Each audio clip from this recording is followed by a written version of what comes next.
আমার ভাই জানেরা, হে নবী পাকের উম্মত উম্মতিরা, হে নবী দেবানারা, বিশ্ব নবী রাসূলুল্লাহ সাল্লাল্লাহু আলাইহি ওয়াসাল্লাম আজ থেকে ১৫০০ বছর আগে আল্লাহর রাসূল সাহাবাদেরকে বললেন, ও আমার সাহাবারা, আমি রাসূলুল্লাহ জানিয়ে দিলাম, না না না, মানুষ যখন মৃত্যুবরণ করবে, মানুষ যখন ইন্তেকাল করবে, তার লাশটাকে কাফন পরিয়ে দিয়ে খাটিয়ার উপরে রাখা হবে।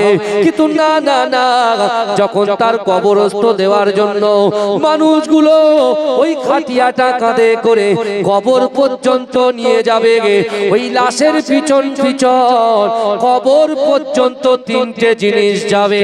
ও যুবকেরা, ওই কবরের ভিতরে আমাকে আপনাকে আমার দিগকে যেতে হবে।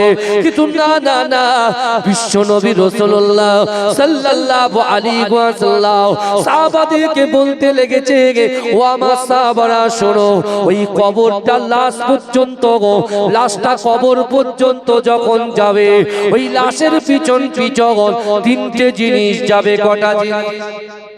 কটা জিনিস যাবে? ৩টে।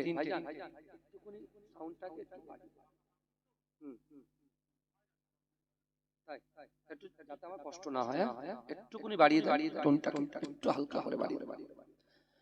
আমার ভাই সাহেব এসেছেন, বুঝলেন, একটু বসান। ড্রাইভার সাহেব আমার নিজের ভাইকে একটু বসান, ঘোরাবেন না ভাই, ঠান্ডার সময় এমনি শরীর অসুস্থ, জোর করে নিয়ে এসেছি।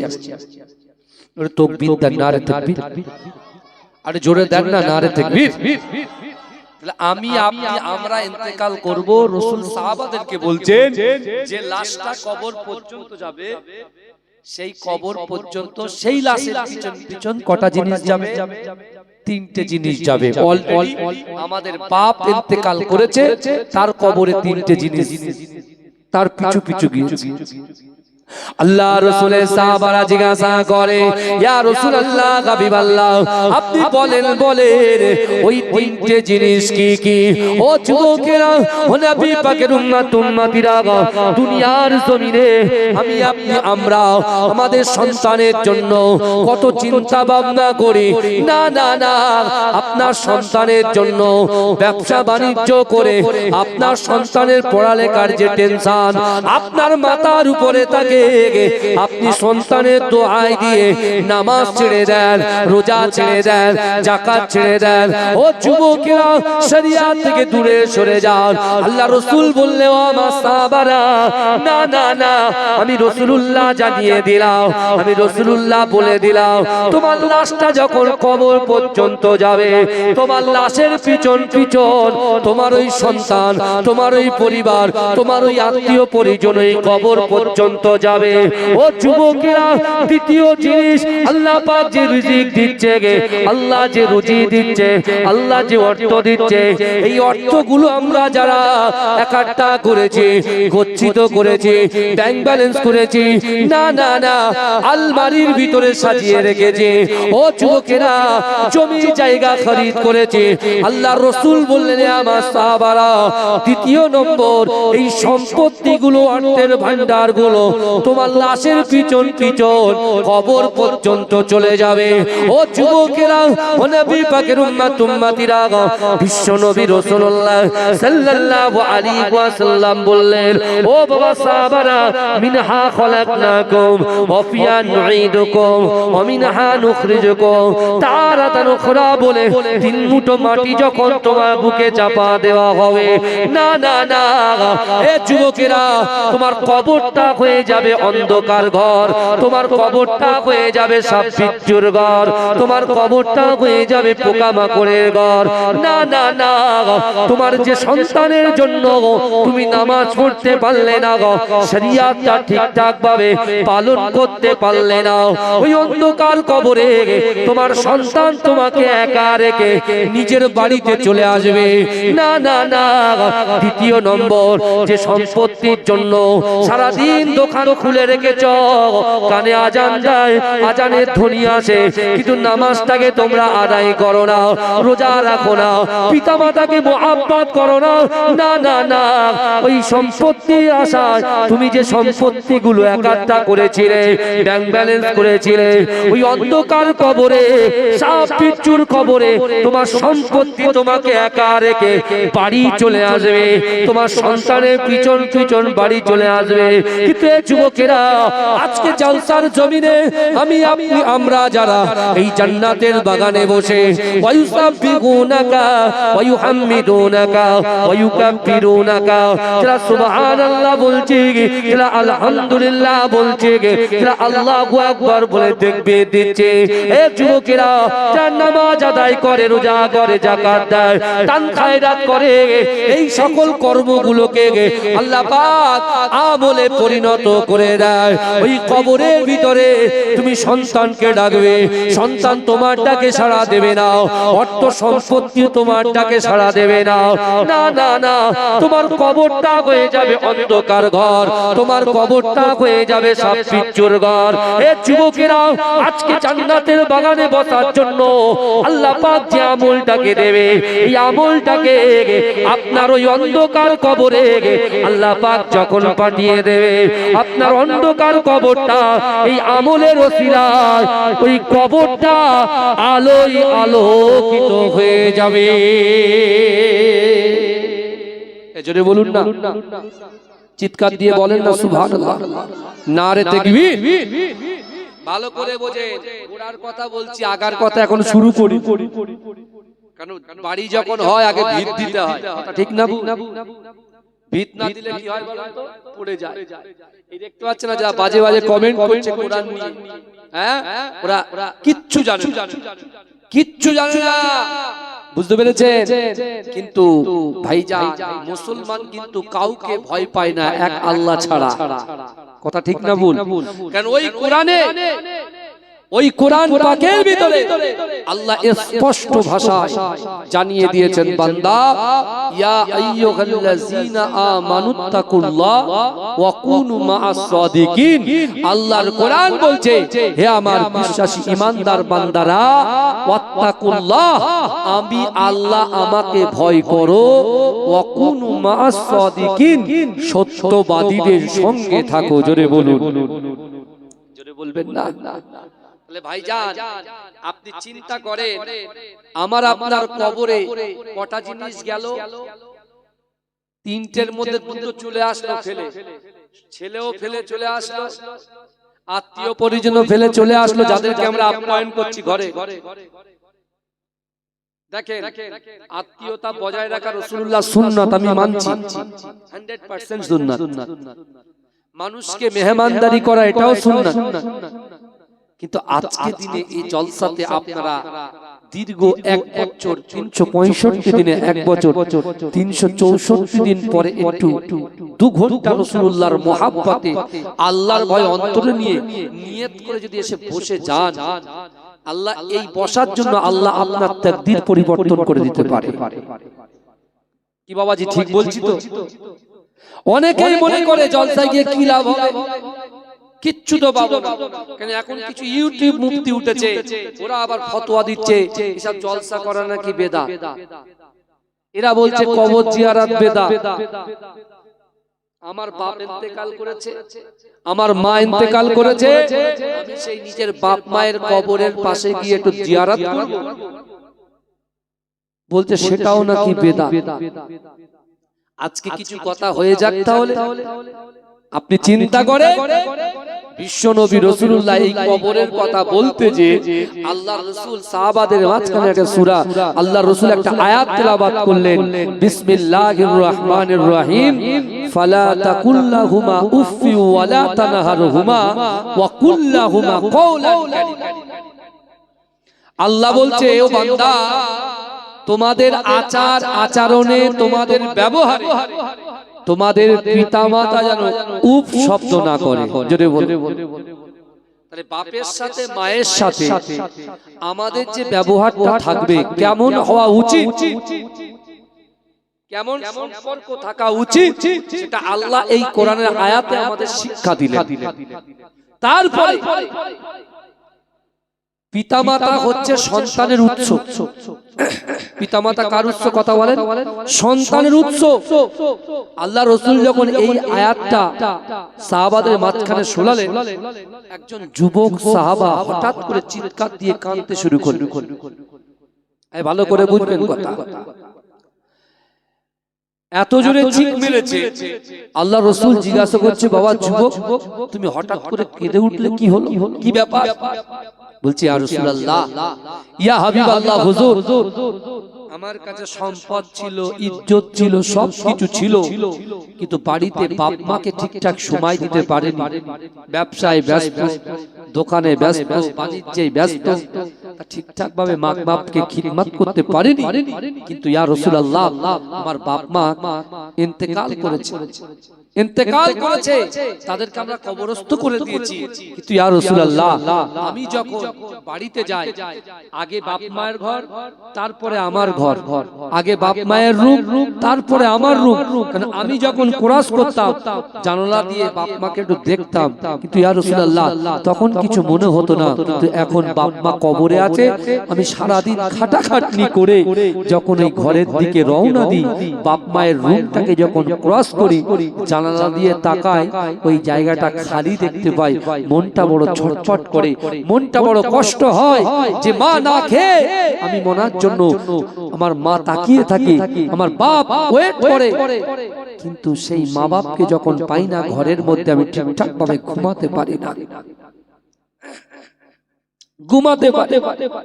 ইয়া রাসূলুল্লাহ, আমার মনে হয় বাপটা যদি থাকতো, মা যদি থাকতো, তাদেরকে একটু খিদমত করতে পারতাম। আমি আপনি বাড়িতে শুয়ে আছি, কম্বল গরম করছি, তাই না?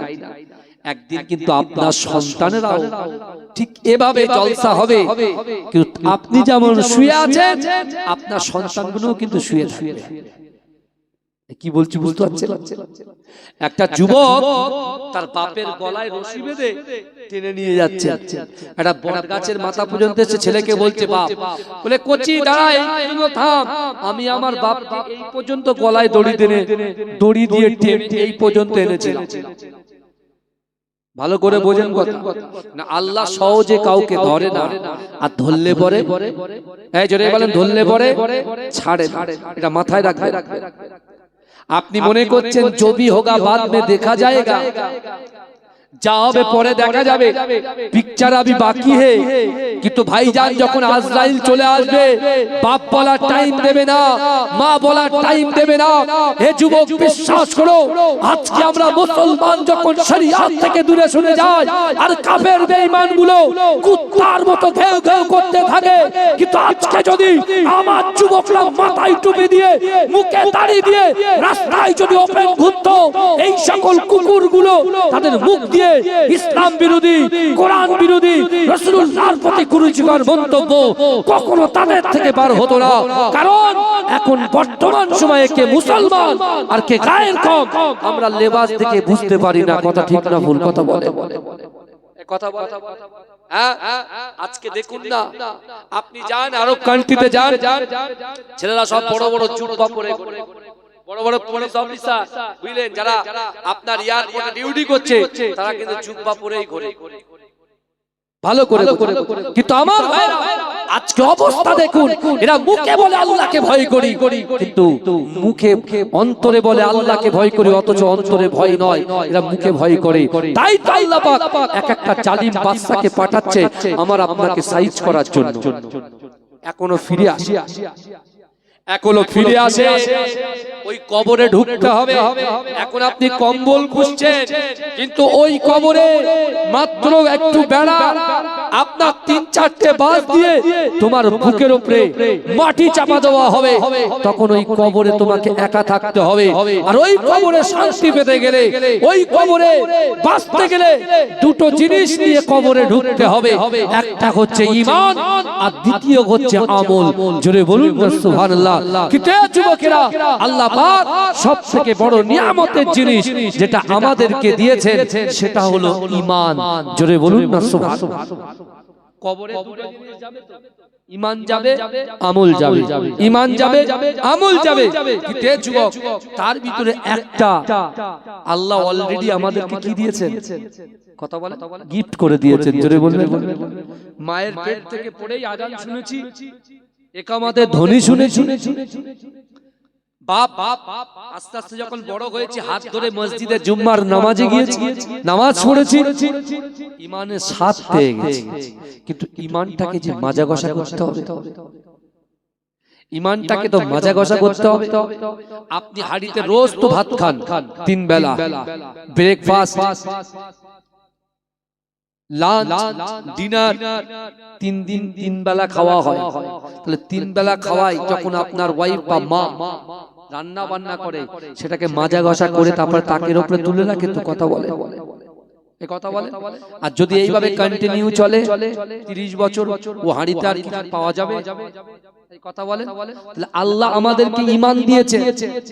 আমরা কেউ 15 বছর 12 বছর বয়স থেকে নামাজ ফরজ, ভালো করে বোঝেন।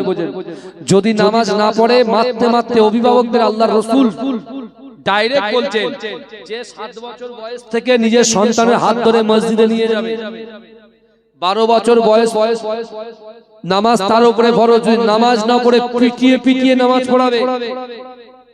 এই শুনছেন? তাহলে আপনি চিন্তা করুন, আপনি আপনার জিন্দেগি থেকে 12 বছরের পর থেকে আজ 30 বছর এক ওয়াক্ত মানে শুধু জুম্মার দিনে যায়, সবার সেজে যায় আর সবার আগে পালায়। এই কথা ঠিক না ভুল? এখানকার ছেলেরা খুব ভালো, এরা ওসব দিকে করে না। একেবারে 12টার দিকে আজান দেয়, ঠিক মসজিদের ফার্স্ট কাতারে চলে যায়। আল্লাহ কবুল করুন, আল্লাহুম্মা আমিন।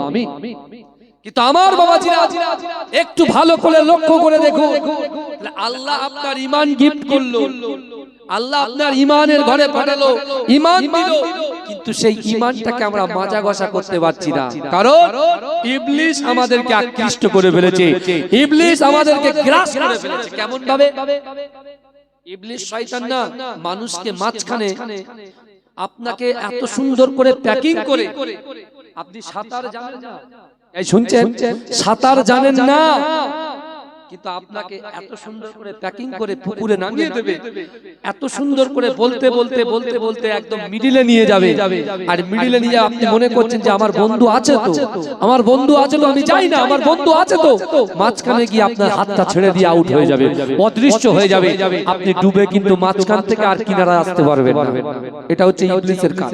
যদি বলেন কেন, শুনবেন আপনারা, শুনবেন।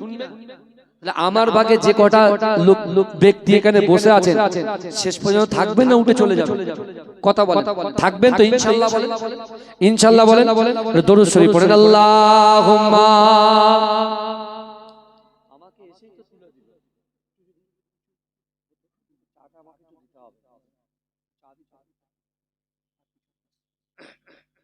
ভাই দরুদ শরীফ কি আপনারা ভাইজান এই বলেন না, দরুদ শরীফ জানেন না? জোরে জোরে পড়ছেন না কেন? কি আশ্চর্য!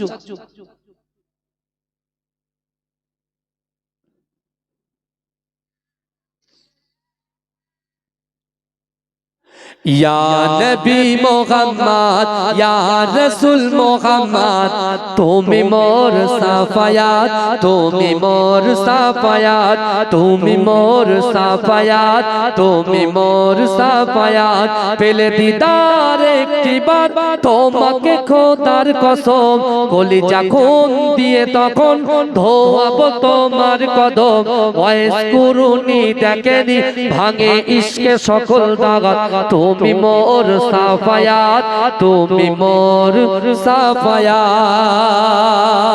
কোরআন দেখ 101, আল কোরআনে নবীর নাম, দুটি কম আল্লাহর নাম, 99 গিয়ে তাম। কুসুম বিগিন দেখো ডিম, এর পাবে না কোনো সাগাত। তুমি মোর সাফায়াত, তুমি মোর সাফায়াত, তুমি মোর সাফায়াত, তুমি মোর সাফায়াত। আল্লাহুম্মা, জোরে জোরে আল্লাহুম্মা।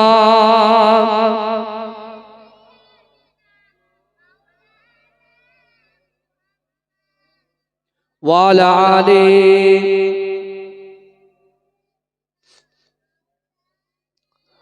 আমার বাবাজিরা ভাইরা, তাহলে ইবলিস শয়তান হাত তুলে টেনে কিনারায় দিবে, কিনারা থেকে টেনে মিডিলে দেবে, ওখান থেকে অদৃশ্য হয়ে যাবে।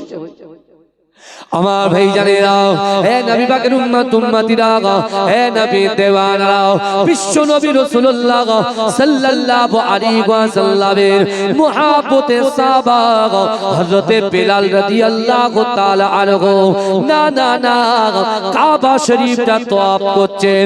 লাব্বাইক আল্লাহুম্মা লাব্বাইক, লাব্বাইক লা শারীকা লাক লাব্বাইক, ইন্নাল হামদা ওয়ান নি'মাতা লাকা ওয়াল মুলক লা শারীকা লাক, লব্বাইক আল্লাহুম্মা লব্বাইক, লব্বাইক লা শারীকা লাক লব্বাইক, ইন্নাল হামদা ওয়ান নি'মাতা লাকা ওয়াল মুলক লা শারীকা লাক। হে যুবকেরা, হে নবী পাকের উম্মত উম্মতিরা, আল্লাহর রাসূলের মুহাব্বতে সাহাবা হযরত বিলাল হুজুর যখন কাবা শরীফটা তওয়াফ করে, হে যুবকেরা, আগেকার কাফেরেরা তারা কাবা শরীফটা তওয়াফ করত, ইহুদিরা কাবা শরীফ তওয়াফ করত, আবু জেহেল কাবা শরীফ তওয়াফ করত, আবু লাহাব কাবা শরীফটা তওয়াফ করত।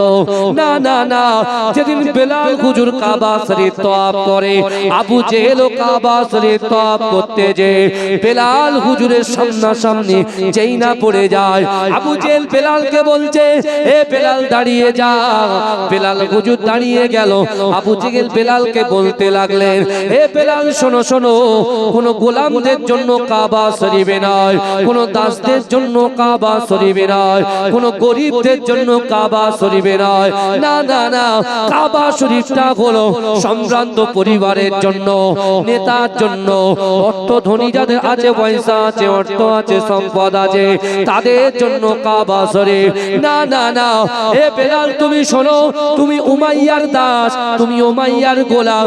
না না না, আমি আবু জেহেল তোমাকে কড়া ভাষায় জানিয়ে দিলাম, আগামী থেকে যদি এই কাবা বাইতুল্লাহ শরীফে তুমি তওয়াফ করতে আসো, তাহলে আমি আবু জেহেল তোমাকে হত্যা করে দেব, তোমাকে কতল করে দেব।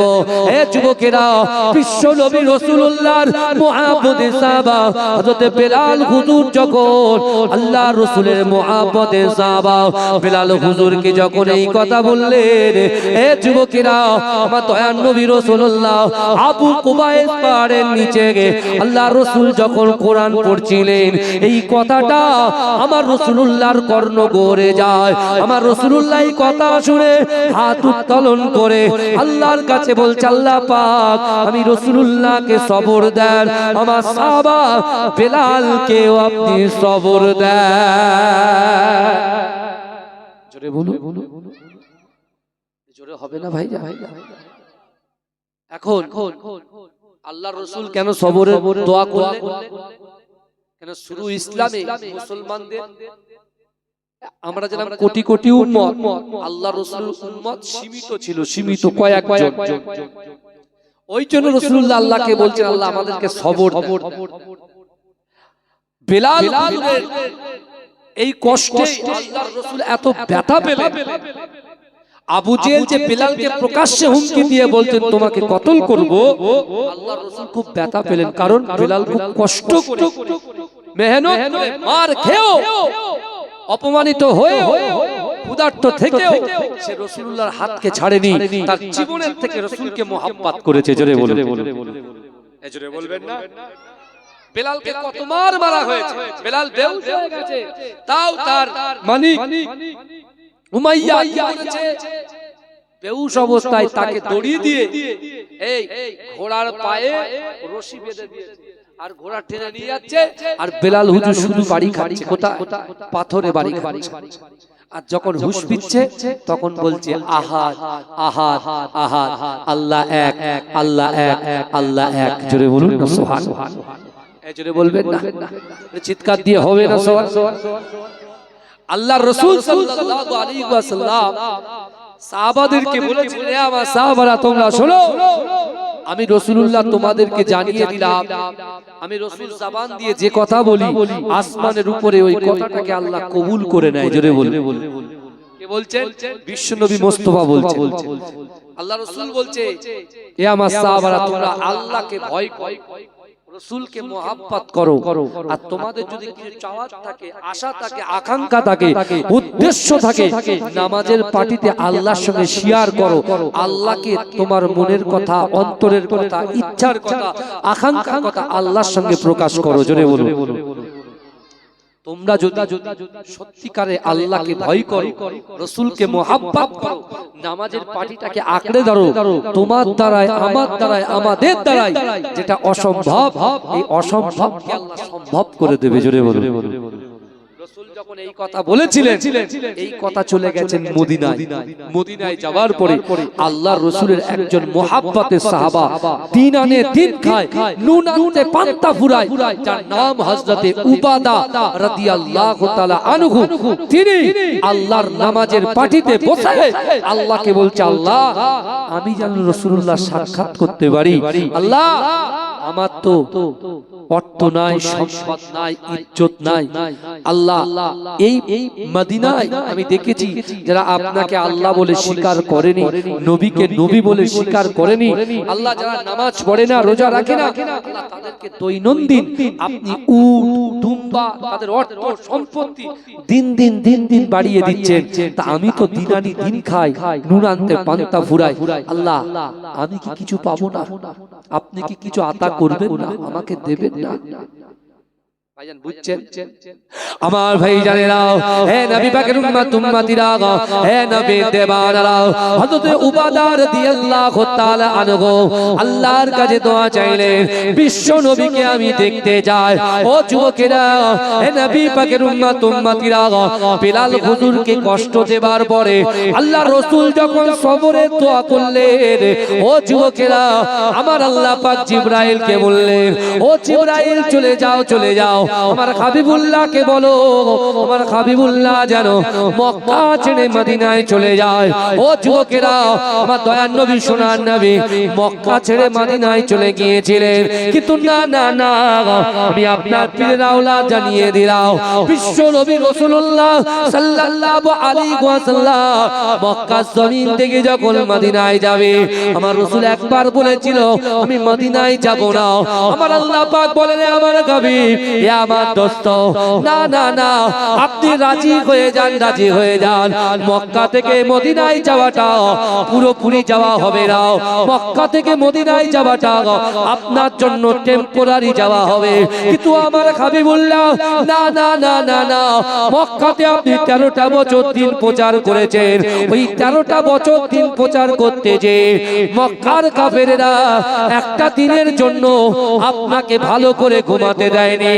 না না না, আমি আল্লাহ আপনার কাছে কথা দিলাম, আমি আল্লাহ পাক আপনার কাছে কথা দিলাম, আমি আল্লাহ পাক আপনাকে জানিয়ে দিলাম, না না না, আপনি যখন মদিনায় চলে যাবেন, মদিনা শরীফে কিছু দিনের মধ্যে 10,000 সাহাবাদেরকে দিয়ে আমি আল্লাহ পাক এই মক্কাটাকে বিজয় করে দেব।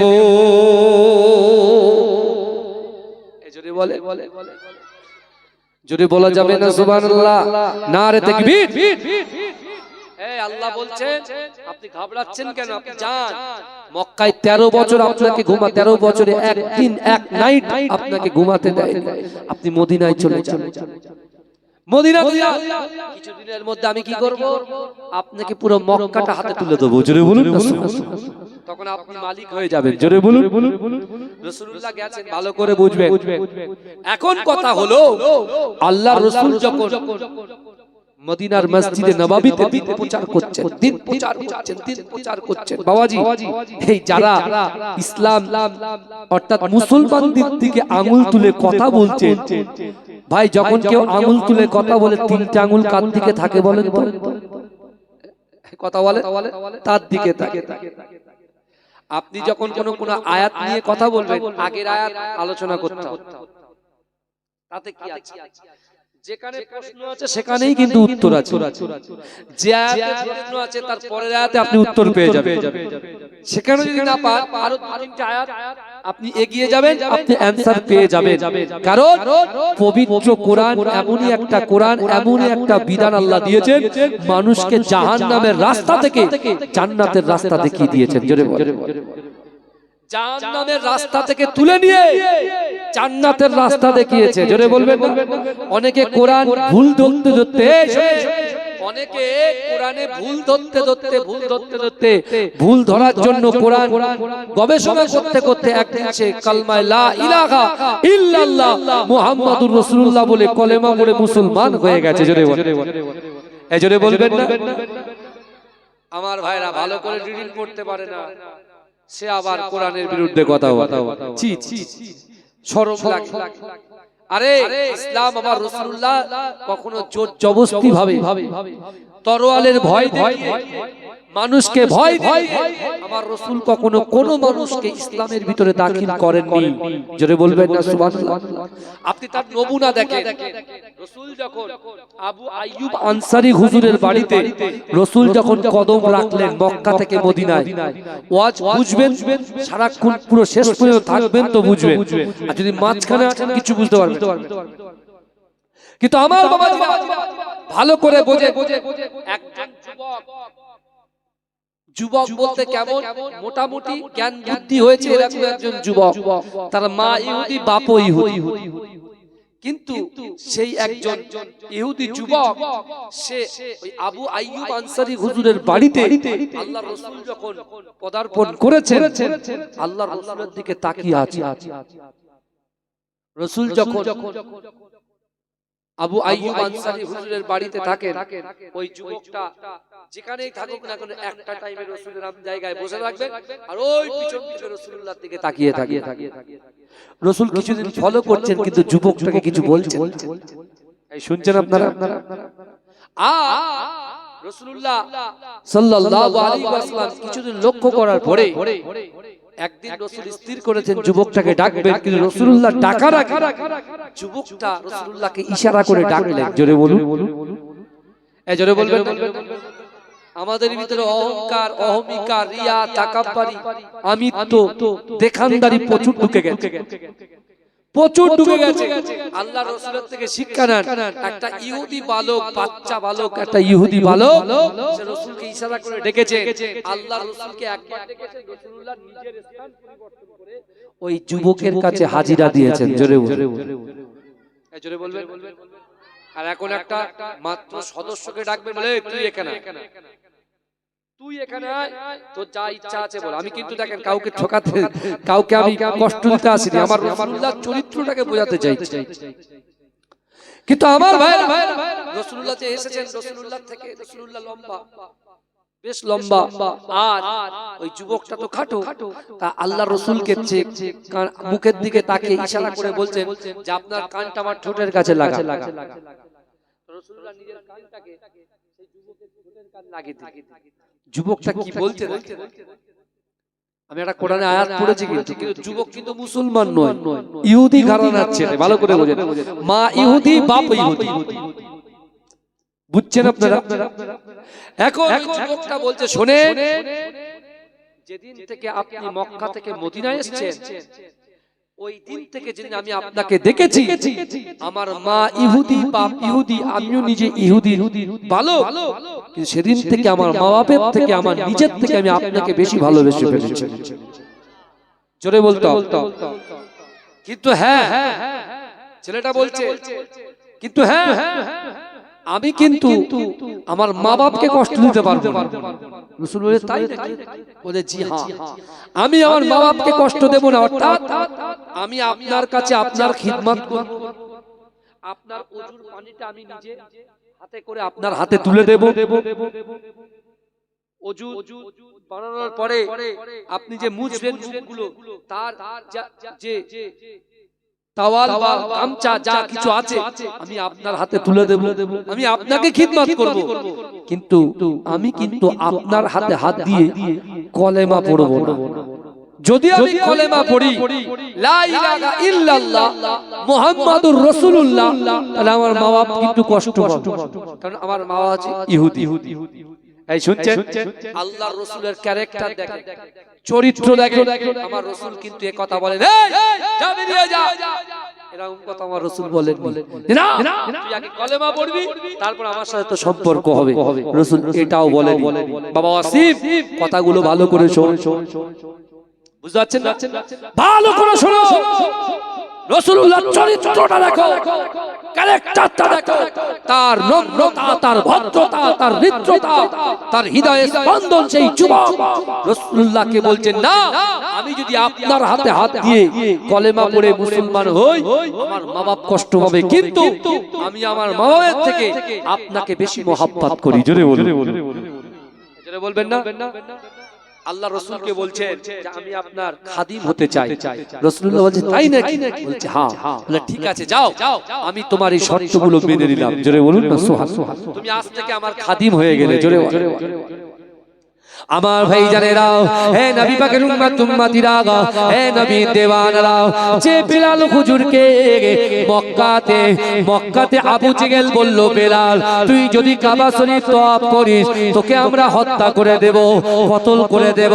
ও যুবকেরা, বেলাল হুজুর আবু জেহেলকে ভয় পেলেন না, আবু লাহাবকে ভয় পেলেন না, না না না, সে আল্লাহকে ভয় করেছে, তার জীবনের থেকে রাসূলুল্লাহকে মহব্বত করেছে। ও যুবকেরা, আমার আপনার নবী, দয়ার নবী জনাবে মুহাম্মদুর রাসূলুল্লাহ সাল্লাল্লাহু আলাইহি ওয়াসাল্লাম মদিনার মসজিদে নববী শরীফে আল্লাহ রাসূল ঘোষণা দিলেন, আজকে মদিনাতে আমার বেলাল আজান দেবে। হে যুবকেরা, বেলাল হুজুর যখন আজান দেয়, এই ইহুদি বালকটা আল্লাহর রাসূলের জন্য পানিটাকে এগিয়ে দেয়, ওজুর পানিটাকে এগিয়ে দেয়। ও যুবকেরা, আল্লাহর রাসূল ওই বালকের দিকে তাকিয়ে তাকিয়ে মুচকে মুচকে মুচকে মুচকে হাসে। ও যুবকেরা, বিশ্ব নবী রাসূলুল্লাহ ছায়া সঙ্গী হিসাবে থাকে। আল্লাহর রাসূল যখন কোনো কাজের দরকার হয়, ওই যুবকটাকে হুকুম করে, ওই যুবকটা পালন করে দেয়। ও যুবকেরা, ওই যুবকটা একদিন মসজিদে নববী শরীফে আল্লাহর রাসূল নামাজের জন্য, আল্লাহর রাসূল যখন মসজিদে নববী শরীফের ভিতরে প্রবেশ করবেন, আল্লাহর রাসূল মনে মনে চিন্তা করছে, না না না, এই যুবকটা তো শুধু আমার খাদেম, সে তো কলেমা পড়ে নাই, তার মা ইহুদি, বাপ ইহুদি। আমি রাসূল যদি মসজিদে নববী শরীফে এমন করে প্রবেশ করি, ওই যুবকটা যদি প্রবেশ করে, তাহলে মানুষ বলবে মুহাম্মদ জোর করে মসজিদে নিয়ে গেছে। তাই আমি রাসূলুল্লাহ চিন্তা করলাম, এই বালকটাকে কিছুক্ষণের জন্য আমি হুকুম করি, তোমার মা বাপকে একটু খিদমত করে এসো। ও যখন খিদমত করতে যাবে, খিদমত করার যে সময়, যে গ্যাপটা, ওর মধ্যে আমি রাসূলুল্লাহ নামাজটাকে আদায় করে নেব। এজরে বলবেন না? রাসূলুল্লাহ দেখছেন আমি গেলে তো আমার পিছনে ঢুকবে, পাঁচটা লোক কি বলবে? বুঝতে পারছেন না? যে দেখেছেন এত লোক বসে আছে ঠান্ডার সময়, ওদেরও তো লোক। বাবা যে আমি চা খাচ্ছি কিন্তু জ্বালা আমার গলার জন্য, পারমিশন আছে? পারমিশন আছে? দরুদ পড়েন, আল্লাহুম্মা।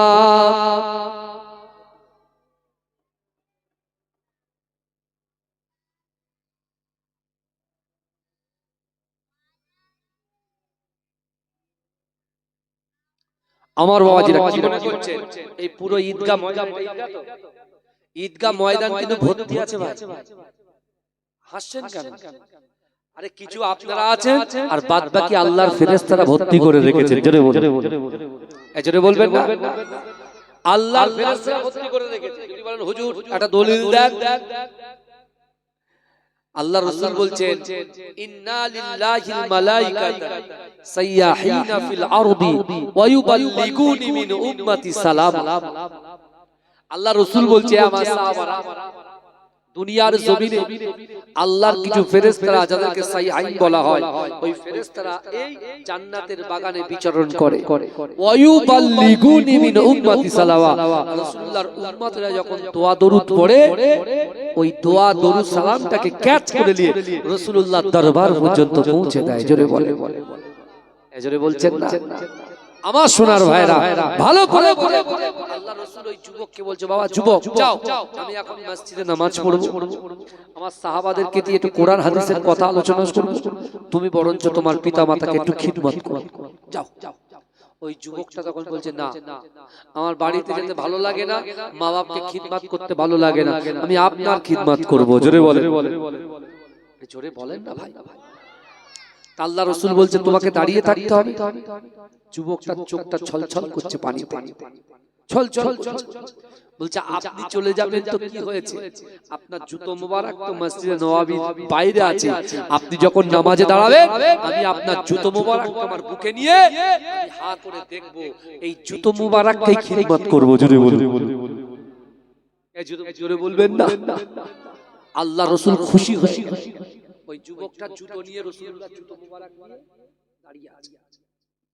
একজন ইহুদি বালক